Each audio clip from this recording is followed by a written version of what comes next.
So hello guys, once again welcome back to our YouTube channel PJ nursing hub and PJ Lakshya classes. इस video में बात करेंगे जो है CHO और स्टाफ नर्स यानी कि जो संविदा GNM है उनमें से बेस्ट जॉब कौन सी है। बहुत सारे लोगों के लगातार कमेंट्स आ रहे थे और आप एक ही डिमांड पर जो है ये वीडियो हम बना रहे हैं। एक एक पॉइंट पे अपन बात करेंगे, जैसे कि सैलरी कितनी है, दोनों में काम क्या करना पड़ता है, दोनों में कितने घंटे ड्यूटी करनी पड़ती है, और इसके अलावा जो है आपको कब कब ड्यूटी करनी पड़ती है, क्या ये परमानेंट हो सकते हैं कभी, या फिर सैलरी में जो है आपकी वृद्धि कब तक हो सकती है। सारी चीज़ें जो है आपको बताने वाले हैं इस वीडियो में, तो आप वीडियो के साथ अंत तक बने रहे। ऑल इंडिया की नर्सिंग और पैरामेडिकल की सभी भर्तियों की अपडेट के लिए आप चैनल पर नए हैं तो सब्सक्राइब आज ही से करके जाइएगा। जितने भी साथी वीडियो देख रहे हैं सब्सक्राइब करके जाना चैनल को, क्योंकि ऑल इंडिया की नर्सिंग और पैरामेडिकल की सभी भर्तियों के अपडेट के साथ साथ नर्सेज के विभिन्न मुद्दों को हम लगातार उठाते रहते हैं। जो भी आपके मुद्दे होंगे, जो भी आपकी प्रॉब्लम्स होंगी, उनको सॉल्व करने का प्रयास करेंगे। तो जितने भी नए साथी हैं वो सब्सक्राइब अवश्य कर लेना, वीडियो को लाइक और अधिक से अधिक लोगों तक शेयर जरूर करना, ताकि उनके भी जो है डाउट क्लियर हो जाए। चलिए सबसे पहले अपन बात कर लेते हैं। हमने जो है इस पैराग्राफ के माध्यम से आप पढ़ सकते हैं CHO और GNM। इनमें सबसे पहले सबसे बेसिक चीज़ जो रहती है ना लोगों की, वैसे आपकी होनी चाहिए कि आमजन की सेवा। जी हाँ, आमजन की सेवा जो है वो आपकी प्रायोरिटी होनी चाहिए। लेकिन एक और प्रायोरिटी वैसे होती है कि सैलरी कितनी मिलती है। ठीक है, तो CHO की बात करें तो अलग अलग स्टेट का अलग अलग मामला है। मैं आपको बता देता हूँ क्या है सारा माजरा। देखिए, बेसिक सैलरी की बात कर लेते हैं CHO की, जो कि एक बेसिक रूप से मिलती है। फिर स्टेट गवर्नमेंट जो है इसको इंक्रीज़ वगैरह करती है। ये एक जो है कह सकते हैं कि सेंट्रल पोषित एक वैकेंसी है, सेंट्रल पोषित पोस्ट है। ऑफिसर लगता है इसके पीछे। ठीक है, ऑफिसर है ये, और सेकंड ग्रेड के आसपास की पोस्ट रहती है। बेसिक सैलरी इसकी जो मिलती है वो 25,000 मिलती है। कितनी सैलरी जो है इसकी 25,000, प्लस आपको 15,000 इंसेंटिव दिया जाता है। ठीक है, PBI जिसको परफॉर्मेंस बेस्ड इंसेंटिव कहा जाता है, जो कि आपको मिलता ही है। वैसे परफॉर्मेंस कैसे रहता है उस हिसाब से अच्छा खासा जो मिल जाता है। ठीक है, 39.5 इस प्रकार की सैलरी तो मिलती है। ठीक है, कई जगह पे भ्रष्टाचार भी होता है। कुछ जो है CMHO वगैरह भी लेते हैं, बहुत सारी चीज़ें होती है। CMHO का सीधा ना कहे कि बहुत सारे, तो वो सारी चीज़ें को अपन उजागर करेंगे। आप लगातार हमारे साथ जुड़े रहें, जहाँ भी ऐसी मामला होता है हम आपको उठाएंगे, आपका प्रयास करेंगे आपका मामला उठाने का। लेकिन अभी बात करेंगे कि इसकी बेसिक सैलरी तो 40,000 रुपये के आसपास मान के चलिएगा कि 40K जो है आपको सैलरी पर मंथ यहाँ पर मिलती है CHO कम्युनिटी हेल्थ ऑफिसर में। ठीक है, ऑफिसर होल्डिंग पोस्ट है ये। अब दूसरी बात ये है कि कुछ पर्सनल स्टेट्स के बारे में बात करेंगे, जैसे कि हरियाणा है या बिहार है। इन दो चीज़ों को अपन गौर से देखेंगे तो आपको बहुत कुछ सीखने को मिलेगा यहाँ से, और संघर्ष करोगे तो आपको भी, आपका जो भी स्टेट है वहाँ पर भी ऐसी चीज़ें होने की पूरे चांसेस है। ठीक है, राजस्थान की बात करें चाहे, और हरियाणा में जो है यहाँ पर परमानेंट हो गए हैं बहुत सारे CHO, परमानेंट हो चुके हैं बहुत सारे CHOs परमानेंट हो चुके हैं। परमानेंट की बात मतलब यहाँ पर जो है 72 प्लस, मतलब कहीं कहीं 76,000 रुपये सैलरी बन रही है CHOs की। कितनी? 76,000, बहुत ही बड़ी सैलरी है। और पे ग्रेड की बात कर लेते हैं। पे ग्रेड की बात करें तो यहाँ पर जो है 4800 पे ग्रेड मिल रहा है, जो कि आपको एम्स में भी नहीं मिलता है। एम्स स्टाफ नर्स में भी जो है 4600 पे। एम्स में कितना रहता है? एम्स स्टाफ नर्स या नर्सिंग ऑफिसर की जो भर्ती रहती है ना, वहाँ पर 4600 पे ग्रेड रहता है। लेकिन CHO जो है ऑफिसर होल्डिंग पोस्ट होने की वजह से हरियाणा सरकार का एक ज़बरदस्त जो है इनिशिएटिव है कि वहाँ पर जो है उनको परमानेंट करते हुए 76,000 सैलरी, यानी कि पे बेसिक जो है आपकी पे मैट्रिक जो है पे स्केल है, उसके आधार पर 4800 पे ग्रेड वहाँ पर बन रहा है। ये एक बहुत बड़ी खुशखबरी है। इससे देखकर बहुत सारे स्टेट को सीखना भी चाहिए, चाहे वो राजस्थान हो चाहे MP UP हो। और आपकी आवाज़ हम जो है बुलंद करेंगे, आप हमारे साथ जुड़े रहें हमेशा। अब बात कर लेते हैं थोड़ा सा अलग क्या है बिहार में, वो भी देख लीजिएगा। बिहार CHO की बात करें तो अदर डिस्ट्रिक्ट में 25-15 होता है, यानी कि सैलरी और इंसेंटिव का ये जो है अनुपात रहता है। लेकिन बिहार में अलग है। बिहार की सरकार ने भी अच्छा इनिशिएटिव लिया है। वहाँ पर जो है 32,000 आपको सैलरी मिलेगी और 8,000 PBI। ठीक है, मतलब ये बहुत बड़ा फायदा है कि 32,000 तो सीधे आ जाएंगे, PBI जो है 8,000, 32-8 मामला करती है। ये भी बहुत ही अच्छा फायदे का सौदा है। अब बात कर लेते हैं सैलरी के मामले में। GNM जो स्टाफ नर्स की वैकेंसी है, बहुत सारे लोगों के राजस्थान GNM से रिलेटेड हमारे पास ये जो क्वायरी आती है, तो वो आप देखिएगा। ठीक है, यहाँ पर बेसिक सैलरी की बात करें, ये दोनों कॉन्ट्रेक्चुअल वैकेंसीज है। कौन सी कॉन्ट्रेक्चुअल वैकेंसी है, परमानेंट होगी नहीं होगी, सारी चीज़ें बताऊंगा इस वीडियो में, आप लगातार जुड़े। यहाँ पर जो है बेसिक सैलरी 18,200 के आसपास मिलती है। कितनी? 18,000 या 19,000 मान के चलिएगा, 18,200 इसकी ये जो है बेसिक सैलरी, मतलब शुरुआती सैलरी। कितनी? स्टार्टिंग सैलरी है, स्टार्टिंग सैलरी है 2 साल के लिए, तो ये मान के ही चलिएगा। और यहाँ पर जो है आफ्टर परमानेंशन, यानी कि जो परमानेंट होते हैं तो मैक्सिमम सैलरी जो मिलेगी ना आपको 26,900 से ज़्यादा नहीं मिल पाई। मतलब एक कह सकते हैं कि नर्स लगता है, नर्सिंग ऑफिसर लगता है, लेकिन यहाँ पर सैलरी बहुत ही ज़्यादा कम है। किसके मुकाबले?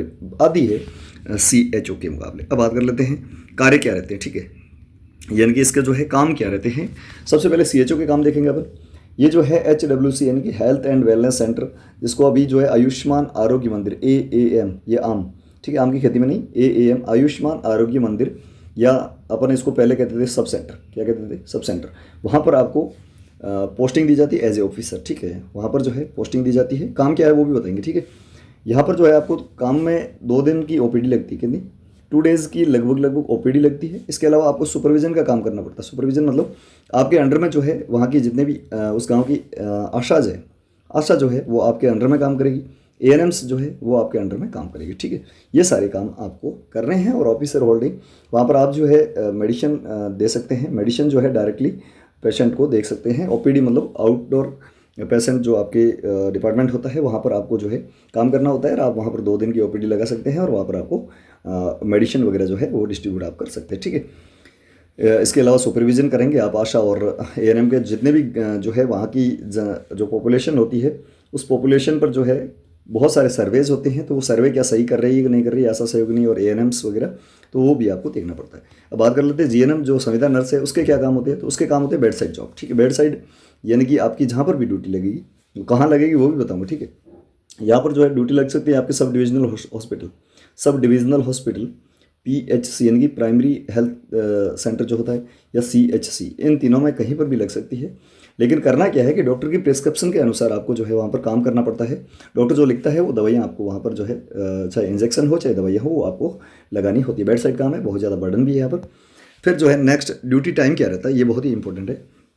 तो CHOs की बात करें तो ये 100% कन्फर्म है कि आपको डे ड्यूटी ही करनी है, मतलब डे ड्यूटी, दिन में ड्यूटी करनी पड़ती है। नाइट का तो कोई सवाल ही नहीं उठता। और इसको जो है HWC पे रखा जाता है, और रेयर केस में PHC पर वही रख सकते हैं, ठीक है, CHO को, ठीक है। PHC मतलब प्राइवेट हेल्थ सेंटर, लेकिन ड्यूटी जो है आपके डे में ही लगेगी। लेकिन यहाँ पर बात करेंगे GNM यानी कि संविदा नर्स है उसमें, तो यहाँ पर जो है डे और नाइट दोनों लग सकती है। डे में की बात करें तो मॉर्निंग लग सकती है, मॉर्निंग शिफ्ट हो सकती है आपकी, या इवनिंग शिफ्ट हो सकती है, इवनिंग शिफ्ट हो सकती है, या फिर नाइट शिफ्ट, यानी कि आपको नाइट भी वहाँ पर करनी पड़ेगी। अब बात करते हैं परमानेंट कब तक हो जाते हैं, ये बहुत ही अच्छा है परमानेंट। तो यहाँ पर जो है अभी गवर्नमेंट का पहले रूल था 5 ईयर का, कितने का, 5 ईयर का पहले रूल था, जिसको अभी हटाकर 3 ईयर रूल कर दिया, 3 × 3, ठीक है। 3 ईयर का रूल कर दिया, मतलब 3 साल में परमानेंट किया जा सकता है। और इसके कैडर निर्माण की भी बात चल रही है, क्या चल रही है, कैडर निर्माण हो सकता है। इसके अलावा जो है यहाँ पर 6 मंथली यानी कि हाफ ईयरली, जो 6 मंथ में आपके जो है 5% सैलरी इंक्रीज करने की भी जो है लगभग सारी चीज़ें तय हो चुकी है, ठीक है। मतलब हर 6 महीने बाद में आपकी जो 5% सैलरी बढ़ाने का ये भी जो है यहाँ पर प्रावधान आने वाला है, ठीक है। और कैडर निर्माण हो गया तो फिर मज़े ही मज़े है, ठीक है। एज ए कह सकते हैं कि मतलब बहुत ही ज़्यादा इंपॉर्टेंट है कि आप एज ए डॉक्टर की तरह, हाफ डॉक्टर की तरह आप काम करेंगे, ठीक। और यहाँ पर जो है परमानेंट की बात कर लेते हैं। तो यहाँ पर जो है परमानेंट, ये जो GNM वाले होते हैं ना, इनको परमानेंट जो है, कोई भी परमानेंट भर्ती निकली, ठीक है, जैसे परमानेंट भर्ती निकाल दी, इसमें आपके परसेंटेज कौन कौन से आप सभी को पता होना चाहिए कि एक तो आपके 10th की परसेंटेज, एक 12वीं की परसेंटेज, और एक जो भी आपने GNM BSc नर्सिंग वगैरह की है उसके परसेंटेज। इसके साथ साथ यहाँ पर जो है 1 साल का 10% के आसपास जो है आपको बोनस भी दिया जाता है। मतलब यहाँ पर है कि कन्फर्म मैंने इसलिए लिखा है कि यहाँ पर जो है यदि परमानेंट भर्ती, चाहे वो 1, 2, 3 साल में निकल जाए या 50 साल में निकल जाए, लेकिन वहाँ पर जो है परमानेंट होने के चांसेस रहते हैं। अदरवाइज कोई यहाँ पर जो है आपको परमानेंट नहीं करेगा, ये श्योर है, ठीक है। प्रयास करेंगे हम, आपकी आवाज़ उठाएंगे, तो आप लगातार हमारे साथ जुड़ रहे हैं। तो यहाँ पर जो है रहता है कि परसेंटेज प्लस बोनस से आप जो है परमानेंट यहाँ पर हो सकते हैं, लेकिन शर्त ये है कि गवर्नमेंट कोई परमानेंट भर्ती निकाले, ठीक है। लेकिन वो लिखित में नहीं होनी चाहिए, ये भी है जो। और यहाँ पर जो है नॉट फिक्स है, फिक्स नहीं है, क्योंकि भर्ती आई तो कन्फर्म, अदरवाइज नॉट फिक्स यानी नहीं होंगे, ठीक है। अब बात कर लेते हैं ट्रांसफ़र की, ठीक है। ट्रांसफ़र कैसे क्या हो सकता है, ट्रांसफ़र जो है दोनों में संभव है। इंटर स्टेट ट्रांसफ़र करवा सकते हैं आप, यानी कि एक ही राज्य में कहीं भी आप जो है ट्रांसफ़र करवा सकते हैं, ठीक है। इंटर स्टेट ट्रांसफ़र हो सकता है, लेकिन बस जो शर्त ये है कि गवर्नमेंट ने ट्रांसफ़र पर कोई बैन नहीं किया हो, ये दोनों में संभव है, ठीक है। अब बात करते हैं CHO परमानेंट की। CHO परमानेंट तो होंगे, ये जो 100% होंगे 3 साल में, यहाँ पर जो है प्रावधान है। लेकिन होंगे क्यों, एक ये भी है कि MBBS जो डॉक्टर होते हैं ना, MBBS डॉक्टर, उससे कई गुना, हमारी जो राय है और गवर्नमेंट भी यही मानती है, इससे तो कई गुना ये जो CHO होते हैं ना, कम्युनिटी हेल्थ ऑफिसर, ये बहुत ही ज़्यादा इंपॉर्टेंट जो है रहते हैं, बहुत ही इंटेलिजेंट भी होते हैं, और बाहर से MBBS कर करते हैं उनके मुकाबले, ठीक है।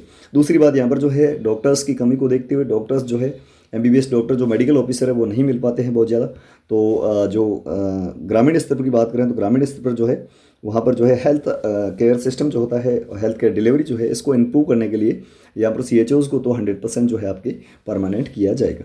यहाँ पर जो है दोनों के बारे में मैंने आपको अच्छे से बता दिया। और भी कुछ पूछना हो इससे रिलेटेड तो आप हमें पूछ सकते हैं, और कोई डाउट हो तो वो हमें आप कमेंट बॉक्स में पूछ सकते हैं। लेकिन मेरी पर्सनल राय है कि I think CHO is best job then संविदा नर्स। ठीक है, CHO इज़ बेस्ट देन संविदा नर्स। आपकी राय में क्या जो है ज़्यादा सही है, कौन सी बेस्ट जॉब है, वो भी हमें कमेंट बॉक्स में ज़रूर बताएं।